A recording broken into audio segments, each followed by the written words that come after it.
Mesdames, Mesdemoiselles et Messieurs, chers étudiants, chercheurs professionnels et membres du grand public, ceux qui nous suivent en ligne, bonjour. Bienvenue à cette conférence hybride où le savoir rencontre l'action, où la vigilance numérique devient une compétence essentielle. Je suis Arnaud Adéago, présentateur.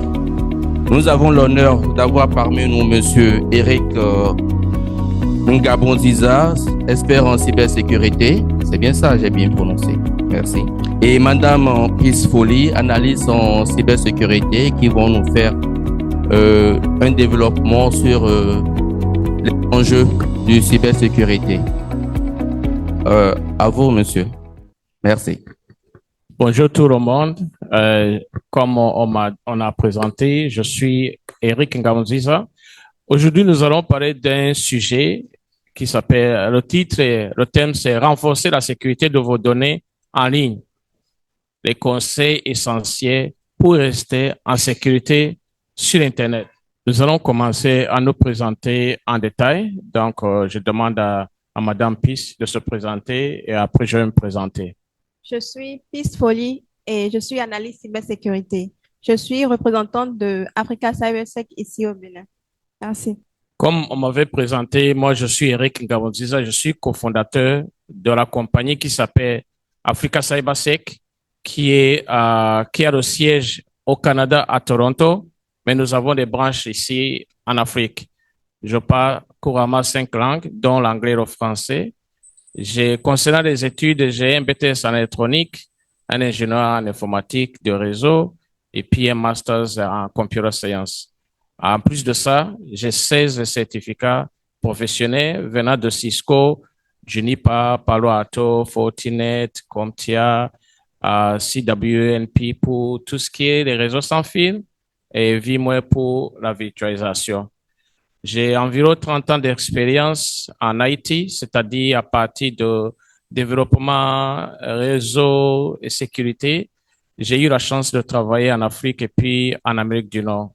Et pour des grandes compagnies comme IBM, BlackBerry, Bell Canada. Et concernant la sensibilisation, comme ce que nous sommes en train de faire aujourd'hui, j'ai 2 blogs en ligne où je partage les idées, les astuces, comment rester en sécurité lorsque on a décidé d'aller sur Internet. Exactement ce que nous allons discuter aujourd'hui. Et j'espère que vous allez poser beaucoup de questions parce que la sécurité nous concerne, nous tous, sans exception. J'ai écrit un livre aussi pour toujours la sensibilisation. Pour le moment, le livre est toujours en anglais, mais je vais le traduire prochainement en français, où je donne des astuces à des parents pour aller contre la cyber-intimidation. Parce que nous avons un grand problème avec les enfants qui se suicident parce que quand ils sont partis sur Internet, ils peuvent être intimidés par des gens qui ont des idées autres que nuire ces enfants. Donc, ce sont des astuces que je partage avec ces parents pour qu'ils puissent protéger nos enfants avant, pendant et après la cyber-intimidation. Donc, comme je disais, nous allons commencer maintenant le sujet. Avant de commencer, en temps général, il faut d'abord qu'on comprenne c'est quoi le risque. Parce que quand on dit se protéger, c'est parce qu'il y a un risque. Donc, le risque, comme vous voyez sur l'écran, c'est une combinaison de la vulnérabilité. C'est quoi une vulnérabilité? C'est une faiblesse. Aujourd'hui, quand vous voulez traverser une route, vous regardez à gauche, à droite pour voir s'il n'y a pas une voiture qui arrive. C'est parce que vous savez que vous êtes faible devant une voiture. Une voiture, c'est une menace, vous voyez. Donc, c'est la combinaison de la menace qui peut être humaine ou bien environnementale. Environnemental, ça peut être des tremblements de terre, ça peut être autre chose. Humaine, ça peut être un hacker. Tout le monde connaît ce que c'est un hacker. Donc, lorsque cette menace a compris votre faiblesse et qu'elle arrive à l'exploiter, c'est là où il y a la naissance de risque.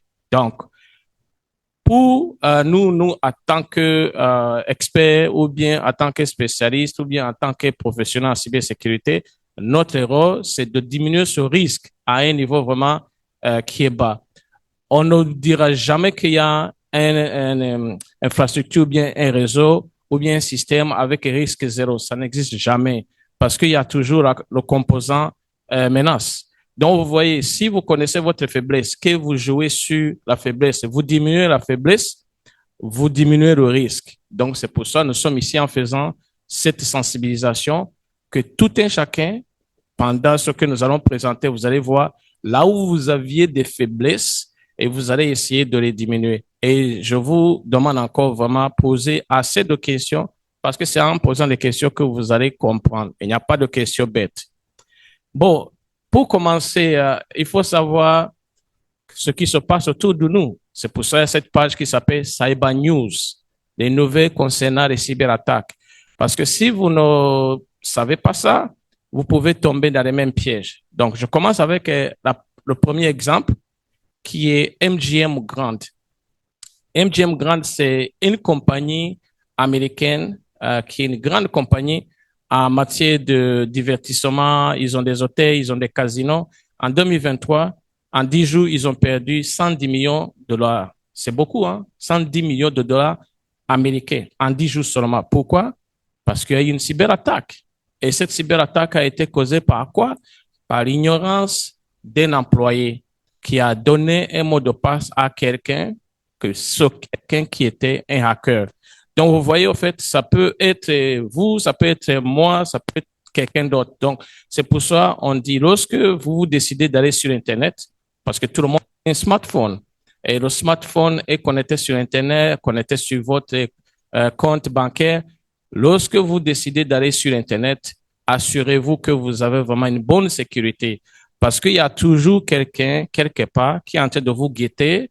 Et lorsque vous faites une bêtise, c'est-à-dire la faiblesse, exploite cette faiblesse et puis vous fait du mal. Et souvent, ce mal, ça fait très, très, très mal. Deuxième exemple, c'est la compagnie qui s'appelle Bybit.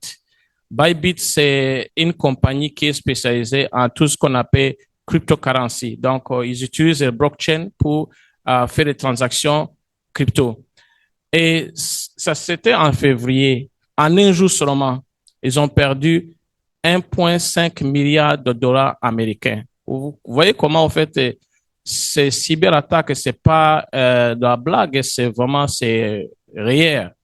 Donc, c'est pour ça on fait beaucoup de sensibilisation pour que tout le monde soit convaincu que, voilà, disons, à ma position, je dois faire vraiment assez attention de ne pas donner les informations sensibles à n'importe qui. Il faut d'abord vérifier, est-ce que je dois le faire? Donc, cette compagnie, c'est même le propriétaire qui a fait une petite erreur. Normalement, il y a ce qu'on appelle les procédures ou bien les méthodes, les bonnes méthodes de sécurité.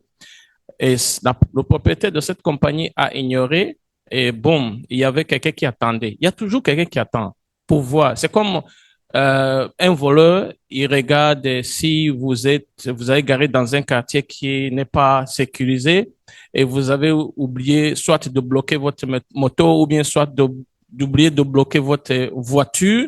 Boum, il prend l'occasion pour vous voler. Donc, c'est comme ça, c'est passé en ignorant les bonnes méthodes de sécurité. Il y avait quelqu'un qui observait et la personne a profité. Donc, c'est pour vous dire que les attaques existent. C'est pas de la blague. Donc, maintenant, nous allons, comme on vient de voir des gens qui ont été attaqués, disons, ça, ce sont des exemples, hein. Il y en a beaucoup.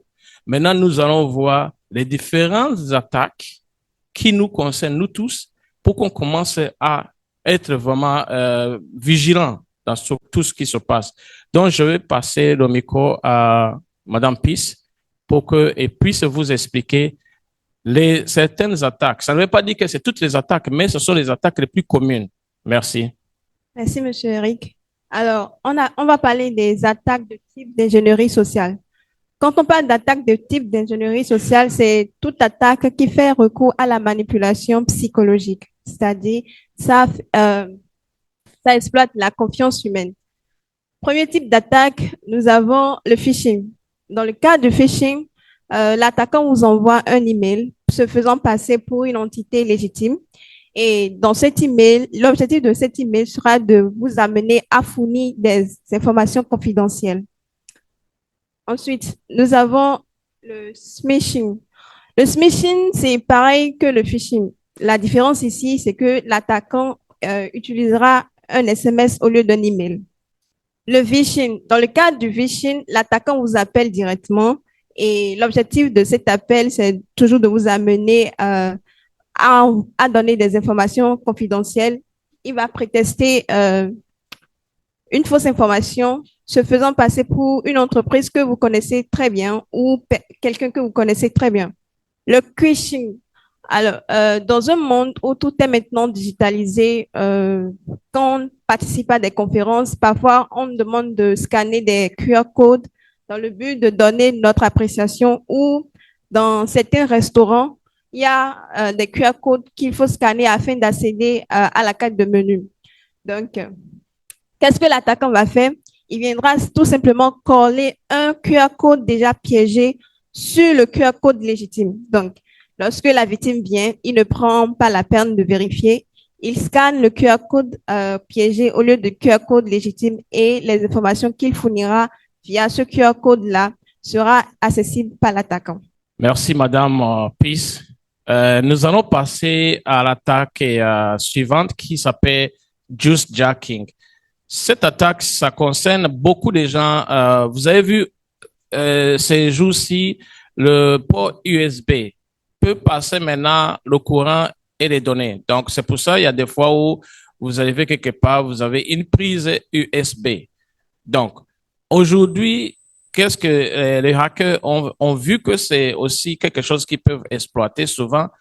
Ils piègent ce port. Lorsque vous venez avec vos cellulaires et vous branchez votre cellulaire dans la prise USB et en même temps votre téléphone est infecté par les fichiers malveillants. Et là, le téléphone ne vous appartient plus. Donc, tout à l'heure, dans les recommandations, on va vous montrer comment vous pouvez se protéger dans des conditions comme ça. Donc, pour le moment, ce que je peux dire avant de faire la recommandation, c'est pour vous dire que quand vous voyez ces prises USB, faites attention si vous savez que vous n'êtes pas protégé.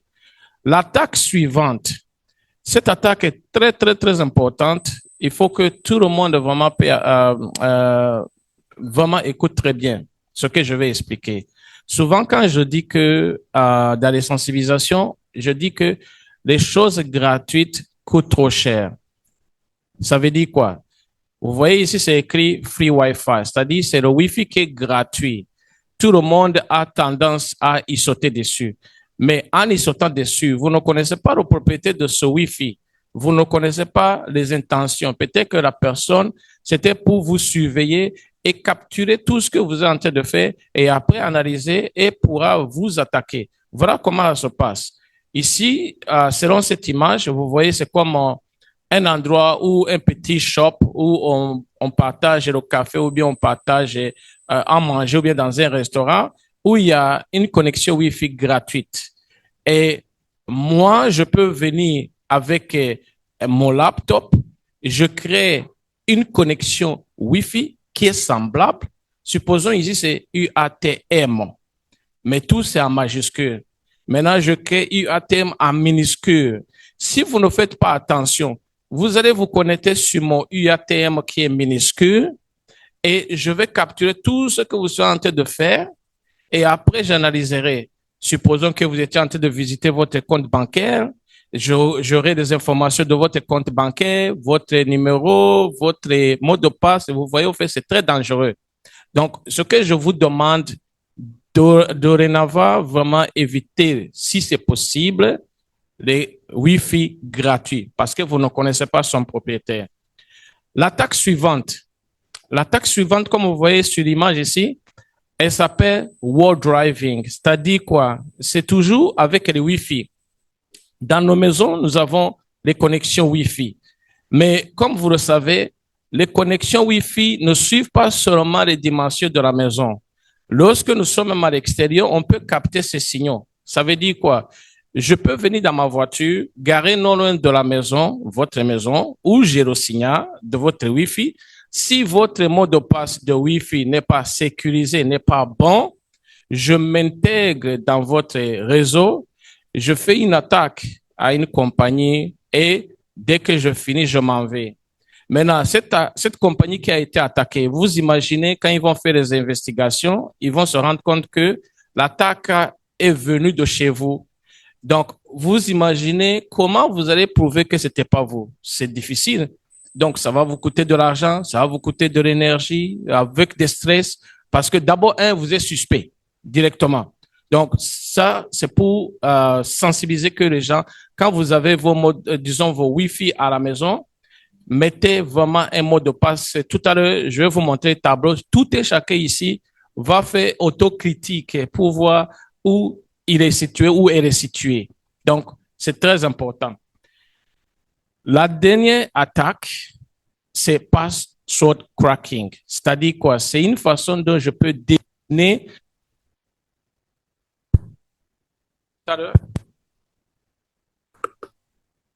Allô? OK. Il y a un tableau que je vais afficher tout à l'heure et je veux que chacun parmi vous tous, vous allez faire autocritique pour vous-même. Et après, si vous voyez que vous êtes vulnérable, dès que vous arrivez à la maison, en tout cas le plus tôt possible, il faudra vous mettre à jour ou bien à rendre votre mot de passe solide. Je commence par les recommandations avec le tableau. Voilà. Vous voyez le tableau ici? Bon, je vais mettre debout, c'est mieux. OK. Vous voyez, ici, c'est le nombre de caractères. Ici, à gauche. Donc, c'est-à-dire, quand on dit caractère, ça peut être une lettre, ça peut être un numéro, ça peut être un caractère spécial. Donc, essayez de voir vos mots de passe. Est-ce que c'est 8 caractères? Est-ce que c'est 12 caractères? Est-ce que c'est 4 caractères? Ça veut dire quoi? Si, supposons que c'est jusqu'à même à 8, vous voyez, si j'ai fait des combinaisons majuscules, minuscules, chiffres, et puis caractères spéciaux, vous voyez combien ça me prend pour craquer votre mot de passe? En 8 heures, je vais connaître votre mot de passe. Si c'est 4 caractères, instantané. Donc, nous, quand on fait des recommandations, on recommande à partir de 12 caractères. C'est-à-dire quoi? 12 caractères avec une combinaison de majuscules, minuscules, lettres, chiffres et puis caractères spéciaux. Et là, si quelqu'un voudra, ça lui prendra 30 000 ans. Donc, vous comprenez. Ça ne veut pas dire qu'on ne peut pas craquer, mais on a diminué le risque d'être craqué à vraiment un niveau très, très bas. Donc, comme j'ai listé mes recommandations ici, utilisez le mot de passe vraiment solide. En se basant sur ce tableau, donc faites vos critiques, autocritiques, et vous allez voir où vous êtes situé ici. Et même si vous n'avez pas encore été attaqué, comme on dit en anglais, it's a matter of time. Donc, et puis maintenant, activez l'authentification multifacteur. Ça veut dire quoi? Lorsque aujourd'hui vous allez sur Gmail, vous mettez par exemple, moi c'est eric@gmail.com. Ça c'est mon identifiant. Google va aller dans la base de données pour voir si est-ce que cet identifiant existe dans la base de données. Si oui, on me donne la prochaine page me demande le mot de passe. Ce mot de passe, c'est le premier facteur d'authentification. Quand je mets le mot de passe qui est correct, Google ira encore dans la base de données pour voir est-ce que cet identifiant correspond à ce mot de passe qui vient d'être tapé. Si oui, OK, on me donne une nouvelle page pour me challenger, pour voir, je veux me rassurer que c'est vraiment Eric qui est en train de taper ces informations. Attends, je vais lui envoyer un code sur son cellulaire ou bien un code sur un autre email qu'il a déjà présenté. S'il fait ça, c'est que c'est lui, je lui donne l'autorisation. Donc, vous voyez, ça, le code que vous recevez, c'est ça qu'on appelle double facteur d'authentification. Parce que le premier facteur d'authentification, c'était le mot de passe seulement. Si par hasard, quelqu'un a volé votre mot de passe et que vous avez l'authentificateur multiple est activé, vous allez recevoir un code. Mais lui ne pourra pas avoir accès. Quand vous recevez le code, Là, ça va vous dire que quelqu'un connaît votre mot de passe. Vous avez encore la chance d'aller changer le mot de passe.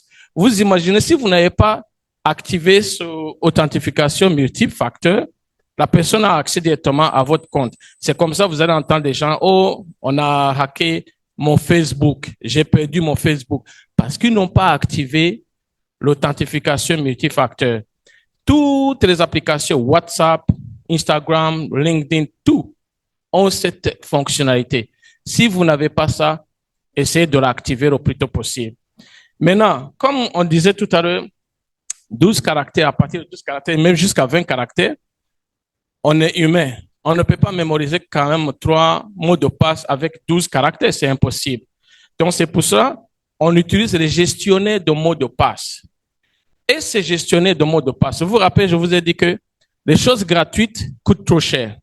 N'allez pas chercher les gestionnaires de mots de passe gratuites parce que vous ne connaissez pas à qui ça appartient. Prenez les gestionnaires de mots de passe qui sont payants. Payez au moins la subscription. Ça varie entre 90 et 100 $ l'année. Mais ça va vous sauver, ça va vous sécuriser. Ensuite, concernant ce que Madame Pissé vous a expliqué tout à l'heure, les attaques de phishing, les attaques de smishing, les attaques de vishing, qshing, quand vous recevez un email, ne cliquez pas sur n'importe quoi. Par exemple, vous allez recevoir un email et disant que félicitations, vous avez gagné à la loterie, même si vous jouez à la loterie, hein. Donc, cliquez ici pour réclamer le prix. Faites attention. Parce qu'en cliquant sur le lien qu'on vous a donné, il y a 2 actions. Soit vous êtes en train de télécharger quelque chose, ou bien vous êtes en train d'ouvrir un formulaire. Et dans le formulaire, il vous demande le nom, prénom, date de naissance, lieu de naissance, adresse. Ça, ce sont les informations sensibles, hein. C'est très important. Ne partagez pas vos informations sensibles à n'importe qui. Parce que imaginez-vous si j'ai eu ces informations et c'était la dernière pièce qui me manquait pour avoir votre identité complète. Vous m'avez, c'est comme vous m'avez servi du gâteau à table. Donc, je peux aller utiliser votre identité. Allez, par exemple, chercher un crédit. Le crédit sera sur vous, hein, pas sur moi. Et c'est à vous d'aller dealer avec la banque pour justifier que c'était pas vous. Donc, c'est pour ça que on dit ici, vérifiez l'authenticité de l'email. D'où est venu cet email? Je ne sais pas si vous savez, quand vous prenez la souris et vous approchez sur l'adresse email, sans cliquer, ça vous dit exactement l'adresse complète. Je peux, par exemple, dire que je suis la loterie nationale, alors que derrière, c'est un email avec des chiffres. Là, vous savez que c'est pas un email authentique. On dit, c'est ce que je venais de dire, ne partagez jamais vos données personnelles sans la vérification. Pourquoi la personne veut vos données personnelles? Pourquoi? Vous n'êtes pas obligé de lui donner, hein. Il faut que la personne se justifie avant que vous donnez vos données personnelles. Madame Piss a expliqué qshing. Il y a les applications aujourd'hui qui scannent le QR code avant que le QR code soit visible sur votre téléphone. Pourquoi? Parce que lorsque on scanne le QR code, il y a 2 options. On est en train de télécharger quelque chose ou bien on est en train de visiter un site. Donc, si c'est un QR code qui est piégé, en même temps, nous sommes infectés. Donc, c'est pour ça, on utilise ces applications, sont disponibles en ligne, hein. Pas gratuit, s'il vous plaît, pas gratuit. En tout cas, comme je le dis toujours, vous allez suivre quelque chose de gratuit et vous finirez par payer des millions. Donc, il y en a en ligne, vous pouvez aller faire des subscriptions et puis vous installez ça dans vos téléphones. Comme ça, si vous voulez scanner, ça va vous protéger si vous devez scanner. Est-ce que vous avez vu une fois ce site web? Il est très populaire, hein? Virus Total. Virus Total, c'est un site gratuit, hein? Si vous allez dans Google, vous tapez Virus Total, ou bien voilà, toute l'adresse est ici. Ce site, par exemple, vous avez vu un site web et vous soupçonnez que c'est un site web qui est malveillant. Vous prenez l'adresse, vous mettez dans ce site, il va scanner. Il va vous dire que ce site est malveillant ou n'est pas malveillant, ou bien ce site est vraiment propre. Il y a celui-ci qui est ici. Ça, c'est un site de l'université en Allemagne qui fait des recherches. Par exemple, si vous souhaiterez voir si votre email adresse ne figure pas dans la base de données de ce qu'on appelle Dark Web. Dark Web, c'est le marché noir où les hackers vont aller acheter les données des gens. Donc, normalement, les hackers, qu'est-ce qu'ils font? Ils volent nos données et puis ils les vendent dans le Dark Web. Parce qu'il y a toujours les preneurs. Toujours. Il y a toujours les preneurs parce que ils savent qu'ils peuvent utiliser vos données pour quelque chose. Donc, si vous voulez être sûr que votre email adresse ne figure pas dans la base de données, il suffit d'aller sur ce site web. Vous pouvez, voilà le site web complet et vous mettez votre email adresse et en 24 heures, ils vont aller faire des recherches dans la base de données. En 24 heures, ils vont vous répondre pour vous dire oui, c'est pas dedans. Mais si c'est pas dedans, ça ne veut pas dire que demain, ça ne sera pas dedans. Hein. Il faut être toujours vigilant. Donc, j'espère que vous avez pris note de... Vous pouvez même prendre des captures. OK? Maintenant, tout à l'heure, je vous ai dit pour le juice jacking avec les ports USB. Ce boîtier, comme vous voyez ici, c'est USB. Ça va dans le mur, là où il y a de la prise. Et votre chargeur de téléphone ou bien tablette viendra ici. Qu'est-ce qui se passe? Ici, il y a cette partie. Cette partie va bloquer les données. C'est-à-dire que vos données qui sont dans le téléphone ou bien dans le laptop ou bien dans la tablette ne seront plus directement en contact avec ce que le hacker peut-être a piégé. Alors qu'avant, lorsque vous connectez directement, vous étiez en contact direct avec ce qu'il a piégé. Et lorsque vous avez ce petit boîtier, il y a un blocage. C'est comme un pare-feu ou bien un firewall, comme vous voulez. Et ce boîtier, sur Amazon, ça ne coûte même pas $16. Donc, vous imaginez, pour ceux qui voyagent beaucoup, souvent, à l'aéroport, c'est là où on a ces genres de prises, ou bien dans là où on prend les trains ou bien les bus, souvent ces genres de prises existent. Donc, si vous savez que vous voyagez beaucoup ou bien vous utilisez beaucoup ces genres de prises pour charger vos équipements, vous pouvez quand même avoir ça. Vous pouvez commander. C'est pas cher, mais ça va vraiment vous protéger. OK. Donc, maintenant, je pense que Madame Peace, avant qu'on parle de nos services, Madame Peace va vous faire une petite démonstration de phishing et pour que vous puissiez comprendre en fait la gravité de la chose. Donc, mais s'il y a des questions, vous pouvez poser des questions en attendant que Emmett de Lab. Évidemment, ils peuvent avoir des questions qui peuvent venir de ceux qui nous suivent en ligne. Donc, il suffit simplement que vous levez le doigt à partir de votre PC et on vous donne l'autorisation de poser votre question. Et ceux ici aussi, les hôtesses vont se charger de vous ramener le micro quand vous allez vouloir poser votre question. Merci. Et s'il y en a déjà des gens qui veulent poser des questions dans la salle? Oui. Bonjour à tous. Merci beaucoup de m'avoir laissé la parole. Et comme question, ma question est de savoir, tout à l'heure, vous avez notifié dans les recommandations qu'il faut toujours utiliser des logiciels ou bien des applications payantes. Dans des choses qui sont payantes. Donc, c'est-à-dire, j'aimerais savoir, donc, il n'y a pas d'application ou de logiciel qu'on pourrait utiliser gratuitement qui soit sécurisé.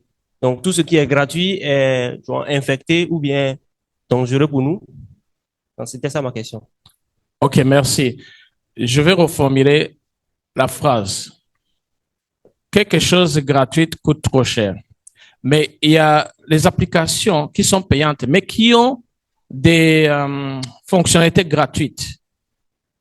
C'est pourquoi je dis il faut aller faire des souscriptions. C'est parce que s'il y a quelque chose vous saurez à qui vous adresser.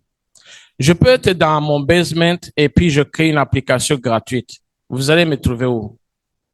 Mais si j'ai déjà une application qui a, par exemple, des packages. Quand je dis packages, c'est-à-dire, il y a la partie gratuite où vous êtes limité. Par exemple, si vous devez normalement faire, vous pouvez faire, par exemple, vous pouvez, pour les mots de passe, c'est un exemple, gestionnaire de mots de passe. On dit, bon, si vous venez prendre la fonctionnalité gratuite, vous ne pouvez pas sauvegarder plus de 10 mots de passe. Mais si vous voulez, par exemple, sauvegarder entre 10 à 100 à 20 mots de passe, la subscription, c'est peut-être $5 le mois. Si vous voulez au-delà de 20, cette application, vous pouvez la prendre. Même vous pouvez prendre la portion gratuite. Oui, il n'y a pas de problème. Moi, ce que je dis, ce que je déconseille, allez vers une application qui est carrément gratuite. Parce que si quelque chose vous arrive, vous allez vous prendre où? Vous allez contacter qui? C'est ça, au fait, je dis. Par exemple, ici en Afrique, vous utilisez beaucoup Capseski. Ils ont une partie gratuite. Et maintenant, si vous voulez avoir plus, c'est là maintenant vous allez commencer à payer les différents packages. C'est de ça je parle. Mais si c'était carrément gratuit, vous ne connaissez même pas d'où ça vient. Vous allez sur Internet, vous cherchez leur adresse, lien. Quand vous allez contact, ça, il y a seulement 2 lignes, on dit non, et puis le commentaire envoyé. Non. Donc, c'est de ça que je parle. J'espère que c'est compréhensible. Merci beaucoup. De rien. Il y a un spectateur qui nous suit en ligne qui veut poser sa question. Monsieur Paulin Degui, il a l'autorisation de poser sa question. Monsieur Paulin, allô? Nous vous écoutons. Oui, allô? Allô? Oui, bonjour. Moi, c'est Paulin Degui. Je remercie les conférenciers pour cette brillante explication et la part des choses que vous avez fait. Bon, et à travers vos explications, on a compris que, bon, par le passé, on a eu à faire beaucoup d'erreurs. Maintenant, ce que moi, je veux aborder, puisque si nous allons sur le net pour faire des recherches et qu'on nous envoie peut-être des interfaces et c'est, quand on te présente l'interface, ça t'attire. C'est-à-dire, c'est comme si c'est pas là, tu vas apprendre maintenant pour trouver l'information réelle que toi tu cherches. Et en accédant ça, on nous demande maintenant de s'inscrire. Et à chaque fois ou bien à des moments donnés, nous arrivons à faire ces inscriptions en donnant nos informations réelles pour pouvoir accéder à cette information, pour avoir le contenu de ce que nous cherchons. Maintenant, à travers les explications que vous avez fait maintenant, comment nous pouvons arriver à supprimer peut-être ces inscriptions que nous avons eu à faire dans le passé?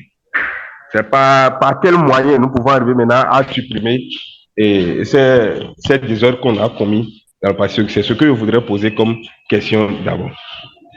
Monsieur Paulin, on va essayer peut-être de prendre encore plus d'explications par rapport aux demandes. C'est que à l'inscription sur une plateforme, on vous envoie une autre plateforme pour vous inscrire.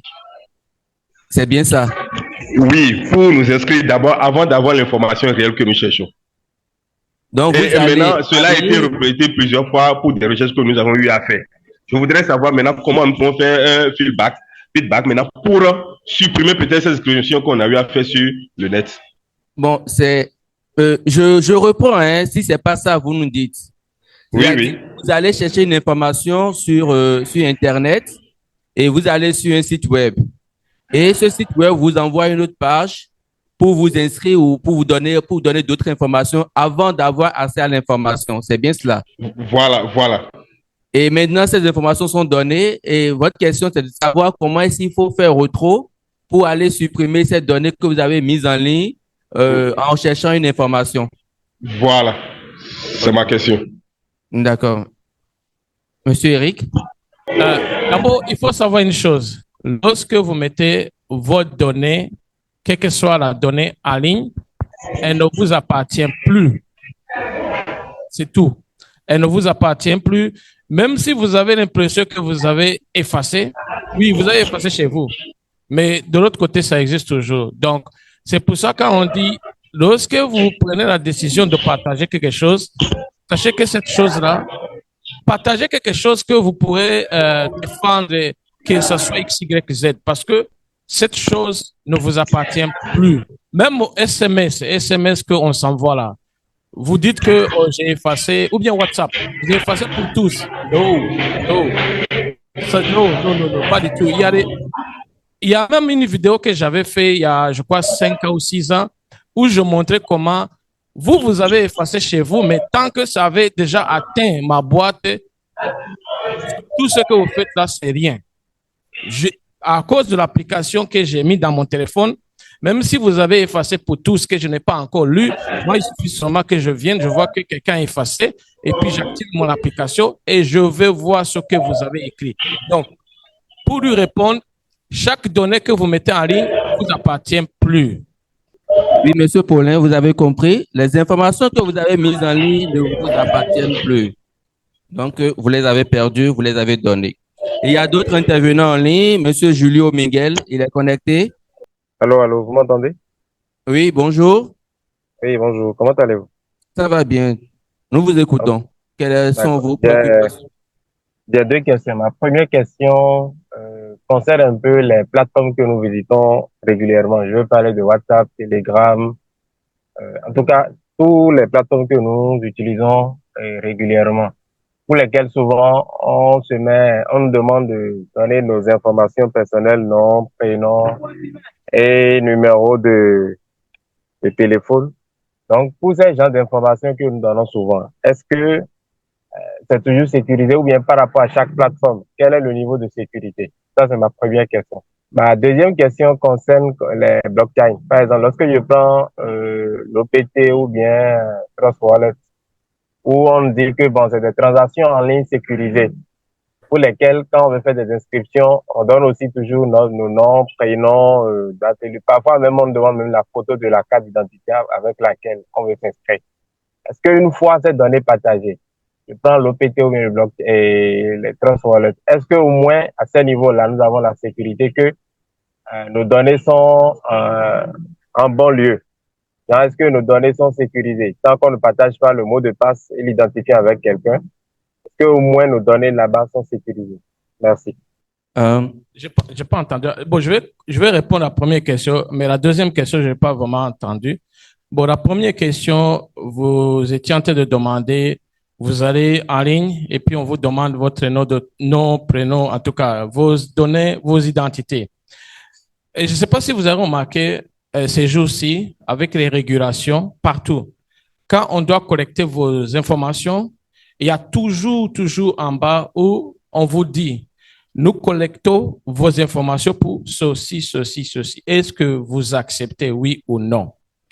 Parce que si j'ai collecté vos informations en disant que je suis en train de faire seulement une recherche et demain, il arriverait que je suis en train de vendre vos données, vous pouvez me poursuivre en justice. Donc, c'est pour ça, en fait, quand vous allez sur les sites web, avant vraiment de partager vos informations, c'est obligatoire, hein? C'est dans le monde entier, c'est obligatoire. Avant de partager vos informations, lisez. Il y a souvent, on voit tout, et puis en bas, on dit, OK, acceptez, mais vous ne savez pas de quoi vous êtes en train de faire. Donc, rassurez-vous vraiment que vous visitez les sites web légitimes. Donc, comment je dis légitime, ça dépend. Vous allez utiliser votre jugement quand même. Mais sachez que maintenant, c'est obligatoire. Il y a des régulations. Il y a des régulations si je dois collecter vos informations. Information, c'est-à-dire votre nom, votre numéro de téléphone, votre email. C'est important. Je dois vous dire pourquoi je suis en train de collecter ces informations. Peut-être que je vais les vendre. Mais la deuxième question, je n'ai pas entendu vraiment. Monsieur Julio, vous voulez bien nous répondre à la deuxième question, s'il vous plaît? Oui, bon, avant d'aller à la deuxième question, permettez-moi de revenir encore un peu sur la première question. Oui, allez-y. Je voudrais, et c'est surtout concernant, par exemple, les applications comme WhatsApp, Telegram. Est-ce que, parce que c'est des applications que nous utilisons de façon permanente pour communiquer. Est-ce que là-bas, je ne sais pas, c'est pas pour faire de la compte publicité à une application ou bien à une plateforme, mais est-ce que là-bas, les données aussi sont sécurisées, par exemple? Ça, c'est toujours lié à la première question d'abord. Quand vous dites, vous posez la question sécurisée, C'est quoi vous comprenez par sécurité? Bon, j'aimerais savoir si la Bon, façon dont ils sont en train de prendre Jean, est-ce que les gens peuvent venir chercher nos informations lors de l'inscription, par exemple sur WhatsApp ou bien du Telegram et utiliser ces données-là, genre nom, prénom, email, Bien sûr, sans notre autorisation? vous avez suivi dès le départ quand je disais le risque, c'est quoi? Il n'y a pas de système sans risque, hein. Il n'y a pas de Oui, système effectivement. avec risque zéro. Donc, l'information que vous avez mise sur WhatsApp, par exemple, dans votre compte, si vous avez mis votre nom, disons, vous pouvez mettre votre nom, vous pouvez mettre votre date de naissance, ça n'engage que vous. Mais sachez que si, par exemple, j'ai pu exploiter votre faiblesse ou bien votre vulnérabilité, je peux venir prendre ces informations. Bien sûr que oui.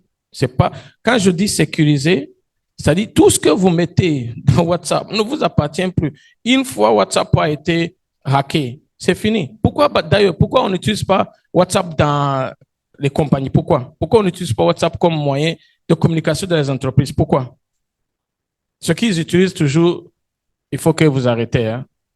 WhatsApp n'est pas sécurisé. C'est pas vraiment un exemple. C'est juste pour social media et ce que vous mettez dessus, il faut savoir que c'est pas sécurisé. Vous n'allez pas mettre, par exemple, votre diplôme ou bien votre compte bancaire sur WhatsApp. Non. Si vous faisiez ça avant, il faut arrêter.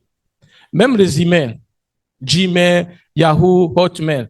C'est pour ça, vous voyez, quand vous communiquez avec la banque, quand la banque vous envoie un document confidentiel, ils mettent un mot de passe. Parce que l'email n'est pas sécurisé. Ça, il faut que vous le sachiez. On peut intercepter ce trafic de données et analyser. C'est ce que je disais tout à l'heure quand on utilise, par exemple, EvoTwin, qui est une attaque de Wi-Fi gratuit. Si vous connectez chez moi, je vais capturer tout et je vais analyser. J'espère est-ce que c'est clair? Oui, oui, oui, c'est compris. Bon, ma deuxième question concernait les plateformes, je dirais les banques numériques, les blockchains, les comment on appelle, OPTC, Trust Wallet, voilà. Souvent, on nous dit que c'est vrai vous avez déjà dit qu'il n'y a pas de plateforme numérique à zéro risque. On dit souvent que, au moins sur ces données, sur ces plateformes-là, ou bien sur ces blockchains, que les transactions numériques sont plus transparentes. C'est vrai que pour s'inscrire sur ces plateformes, on utilise toujours des données. Parfois même, on te demande même le numéro de ta carte d'identité, une photo même parfois, lors de l'inscription ou lors de la validation sur ces plateformes-là. Est-ce que là aussi, l'accès est toujours facile ou bien il suffit d'utiliser des mots de passe, la combinaison des mots de passe comme vous l'avez proposé, suggéré, pour plus sécuriser ces données? Je ne sais pas si vous m'avez compris. J'ai compris. Bon, je pense que j'ai compris. Comme je le dis toujours, il n'y a pas de risque zéro. C'est pour ça que vous avez vu la formule de risque. C'est votre faiblesse plus la menace et cette menace qui a exploité la faiblesse. La menace, vous n'avez pas de contrôle sur la menace. Il y aura toujours des menaces. Ça peut être environnemental, ça peut être humain. Donc là, vous n'avez pas de contrôle. Vous voyez que déjà, cette chose, bien, cet item existe. Il y a déjà un. Vous avez seulement contrôle sur votre faiblesse.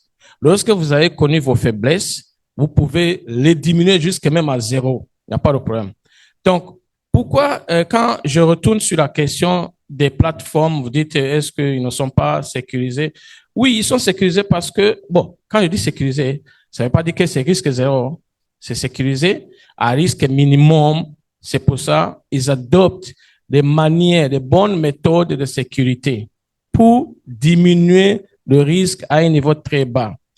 Aujourd'hui, par exemple, quand on parle de mot de passe et puis on parle de multifacteur d'authentification, il y a double facteur d'authentification, il y a multiple aussi.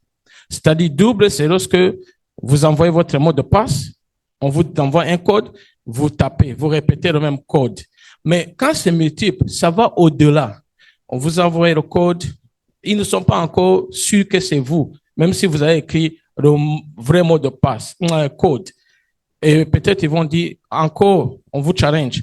vous allez utiliser empreinte digitale. Même si vous êtes des jumeaux, vous ne pouvez jamais avoir les mêmes empreintes digitales. C'est pour ça, par exemple, à la police ou bien à l'immigration, on utilise toujours l'empreinte digitale. Empreinte digitale, c'est la sécurité la plus élevée, plus que la signature, parce que je peux imiter votre signature. Mais la probabilité que j'imite, je fais un masque avec les mêmes traits de biométriques, vraiment est très faible. Je ne sais pas si j'ai répondu à la question, sinon, vous pouvez me donner des clarifications. Merci. Merci à vous. Je pense que ça peut aller à mon niveau pour le moment. Ok, merci beaucoup, Monsieur Julio. Nous avons moins de 18 minutes pour cela. Nous allons faire patienter Monsieur Danjo Armel et Monsieur Jacques Béanzin pour leur intervention plus tard. Merci beaucoup. Alors, je vais vous présenter une petite démo de fiche d'attaque phishing. Donc, le but de cette attaque sera de créer un clone euh, d'une page web qui demande de se loguer.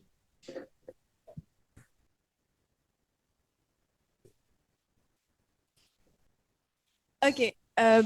Pour notre démo, nous allons utiliser SE-Tool Kit. OK. Donc, sudo.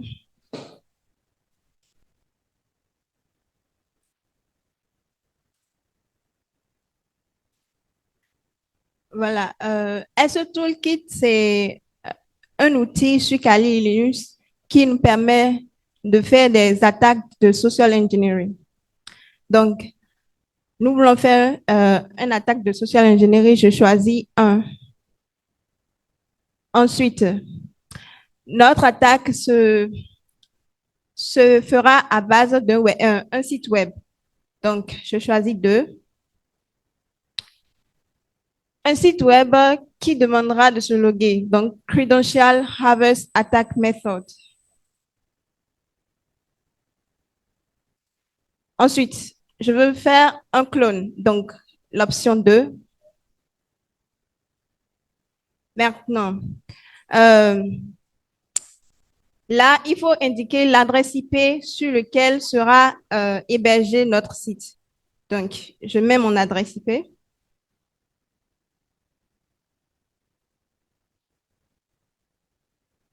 Euh, 153.4.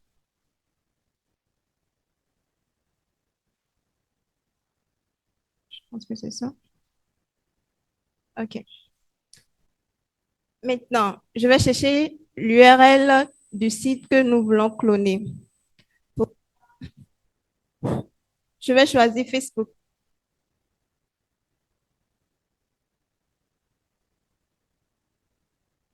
Ce qu'elle est en train de faire, vous voyez, c'est étape par étape ce que les hackers font. Donc, vous allez comprendre comment il faut faire attention quand vous allez cliquer sur un lien qu'on vous a présenté, en croire que c'est Facebook, en croire que c'est Amazon. Voilà. Donc, là, je veux créer une page.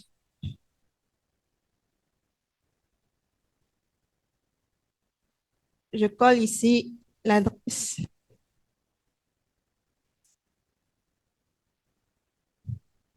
Voilà. Donc, localhost.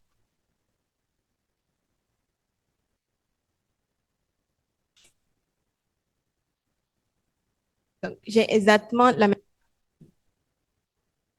Maintenant, cette page n'est pas accessible via Internet. Pour pouvoir via Internet, là, j'ai besoin d'autres outils. Donc, je fais.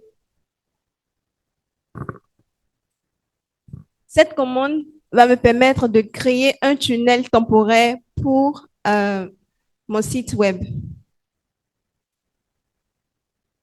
Voilà. Donc, c'est en train. Donc,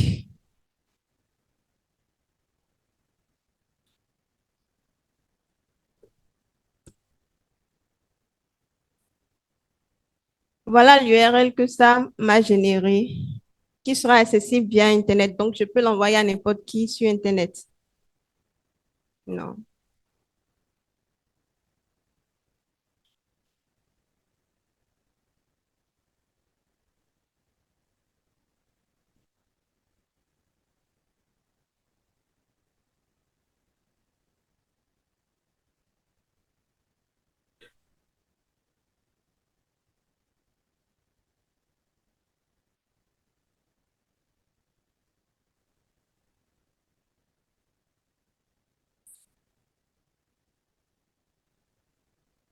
Ne vous en faites pas, on va vous expliquer, hein.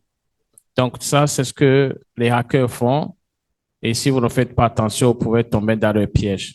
Donc, pour vérifier, je le colle là. Voilà. Donc, j'ai mon adresse URL qui est accessible via Internet.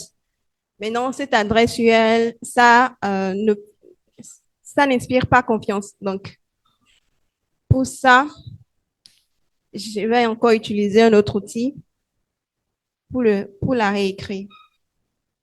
Vous voyez la page qui est affichée là-bas, c'est la page Facebook, mais c'est pas Facebook.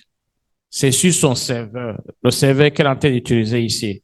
Donc, vous voyez, il faut faire très attention quand, et si vous allez aller dessus, vous donnez votre nom d'utilisateur puis mot de passe, en même temps, c'est parti. Donc, pour créer un clone parfait, je vais utiliser l'outil Facedin. Donc, ensuite, je fais Python. Voilà. Là, maintenant, je colle mon URL.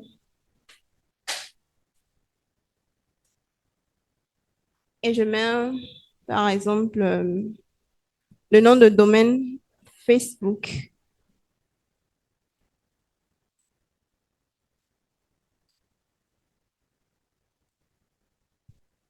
Login.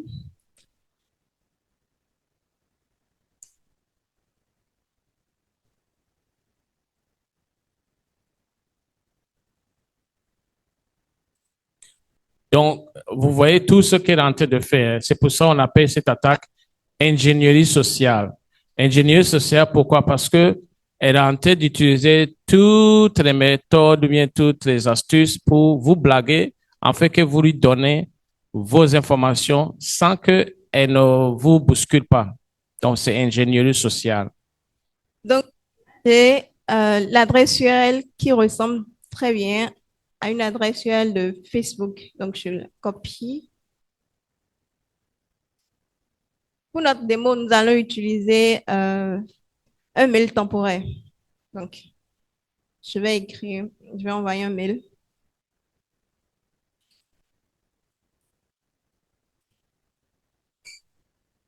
Et-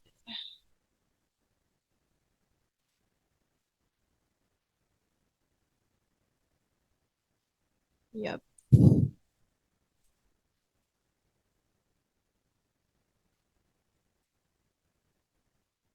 Donc, comme sujet, je peux mettre vérification.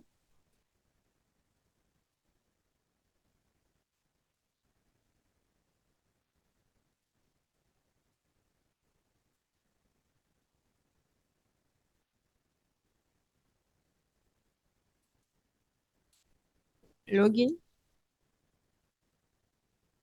Donc, le contenu de mon mail sera de vous amener à vérifier vos identifiants sur Facebook. Donc, je vais juste coller mon lien là.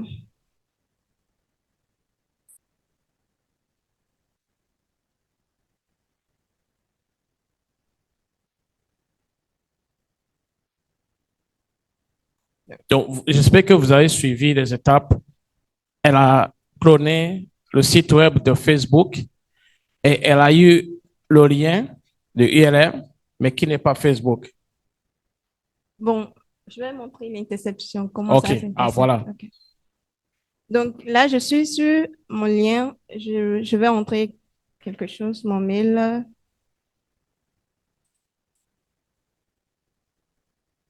Arrobas, Gmail.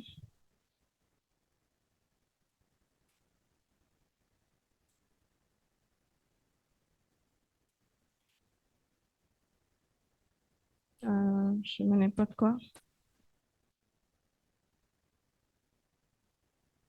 que j'envoie. Donc, je viens, voilà, ici.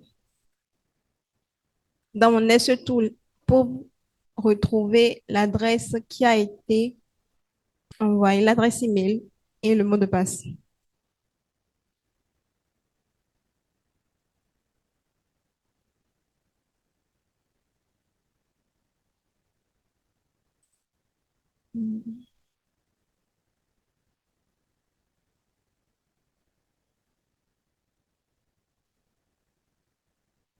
Donc, comme elle était sur son serveur, la page que elle a fait la démonstration pour mettre le nom d'utilisateur de Facebook et le mot de passe, vous croyez que c'était la vraie page de Facebook, mais c'était sur son serveur.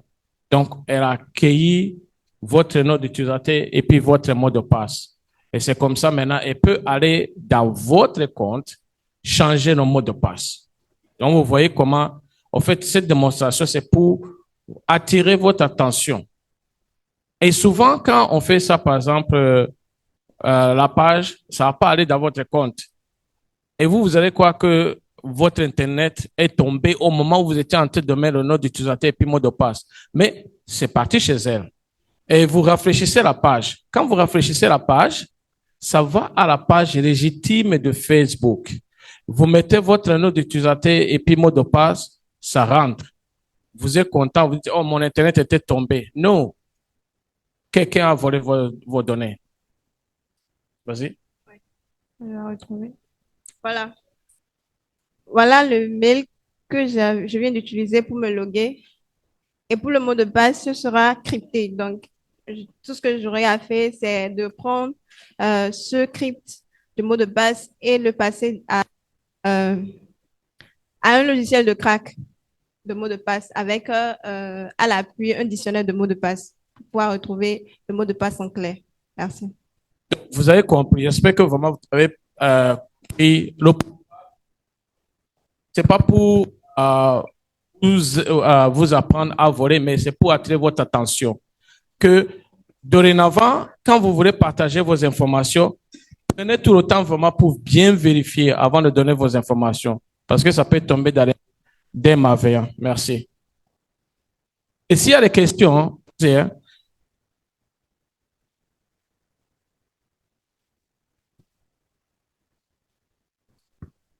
un instant déjà, nous prions ceux qui sont en ligne parce que nous serons coupés d'ici 1 minute pour ceux qui sont en ligne, mais ils peuvent nous rejoindre dans 15 minutes pour le second sujet, le sujet sur l'allié numérique et artistique, implémentation Big Data et Cloud. Mais nous allons rester en attendant avec ceux qui sont en présentiel.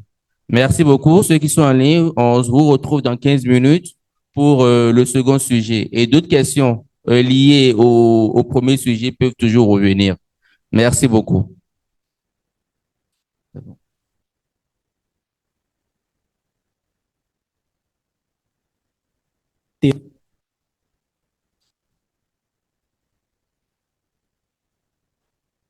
Vous enregistrez. Ce qui permet d'avoir accès à nous. Qu'en est-il alors que nous acceptons lorsque nous sommes connectés? Lorsque nous sommes connectés, souvent on voit des trucs, on nous dit OK, accepter. Et on est obligé d'accepter pour continuer. Lorsque nous acceptons cela, est-ce que nous ne sommes pas exposés à des risques? Et après ça, vous avez dit aussi quand on est sur l'ordinateur qu'il faut laisser la souris un peu longtemps sur un lien afin de connaître la provenance.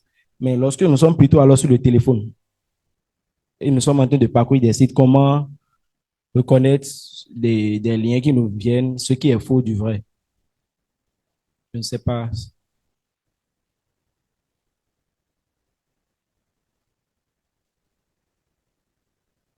Vous avez dit comment on retrouve les liens truqués, c'est ça la question?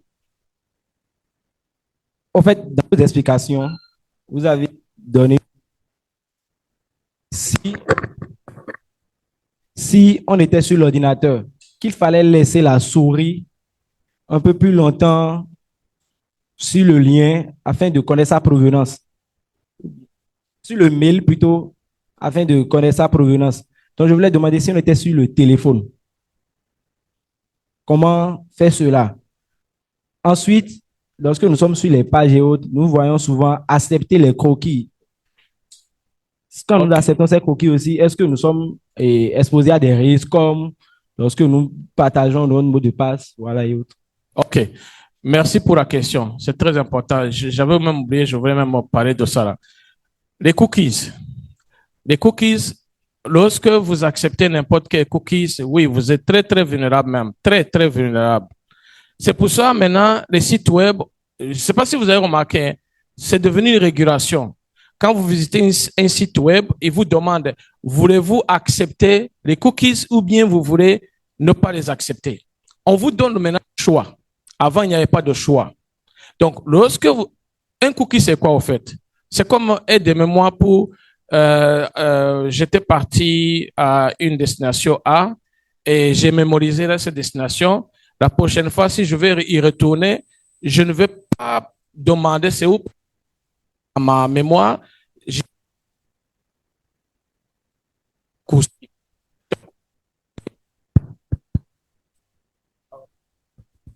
Les cookies, c'est vulnérable. Ce que je voulais dire, il y a beaucoup de gens, par exemple, on utilise les navigateurs. Ça fait aussi partie, ça rentre dans la même vulnérabilité avec les cookies. Quand on utilise le navigateur comme Chrome, Edge, Mozilla, Safari,